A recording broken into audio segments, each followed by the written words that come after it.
Ladies and gentlemen, welcome back to the D Zone. My name is Kathy. It is the 23rd of May, 2026.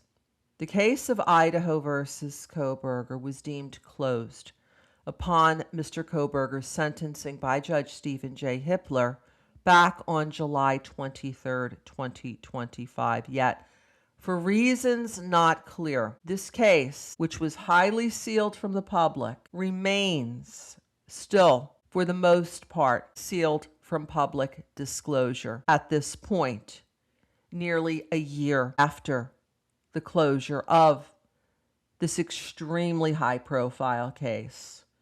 Just before the closure of the case, the Media Coalition filed two motions. One was to set aside the gag order that had been put in place day 4 of the case, and the other was to unseal the case, raising the First Amendment and also raising the fact that since Mr. Kohberger had pled guilty, many of the reasons that the three judges who never denied any motion or stipulation to seal anything in the case were given to seal items, which was to protect Mr. Kohberger's interests constitutionally to a fair trial. The media noted that with Mr. Kohberger's pleading of guilty to all 5 of the serious felonies that he was to stand trial on, that there was no longer going to be a jury trial and no fear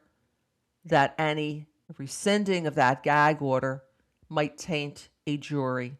Same with the unsealing of the case. Judge Hippler conducted a hearing back in July, which was noticed by the Media Coalition as to the setting aside of the gag order, and the court agreed that the non-dissemination order should be set aside, and it was.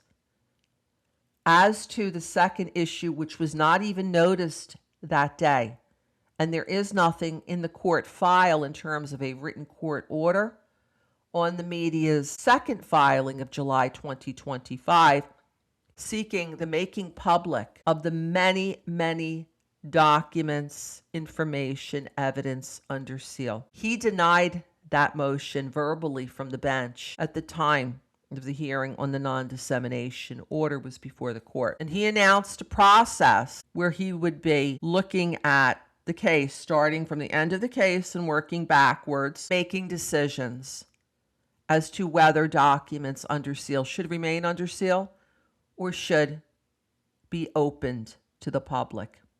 And that worked for a few months. He issued a total of 3 court orders regarding documents from July and June. That was order number 1. May and April, that was order number 2.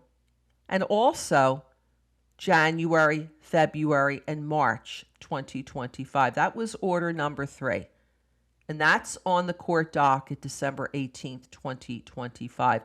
Ordering, finding no reason to continue to seal dozens upon dozens of documents. With the exception of one document that was unsealed by the court in February of 2026, however, all of the remaining documents still, as of this day, more than 5 months later, are sealed to the public. They include Dr. Brent Turvey's expert report and the evidence filed under seal concerning multiple motions, in limine responses, and replies thereto. Regarding the in limine proceedings, they asked the court to issue pretrial rulings on whether specific evidence, such as IgG DNA, such as AT&T timing advance records, such as evidence related to suspect vehicle 1, should be withheld from the jury or brought into the then pending jury trial, which was canceled when Mr. Kohberger pled guilty. So at this point, the public continues to remain in the dark as to what the state of Idaho's evidence was that one person and one person alone was responsible for these crimes, and that there was no other accessory before the fact, accessory after the fact.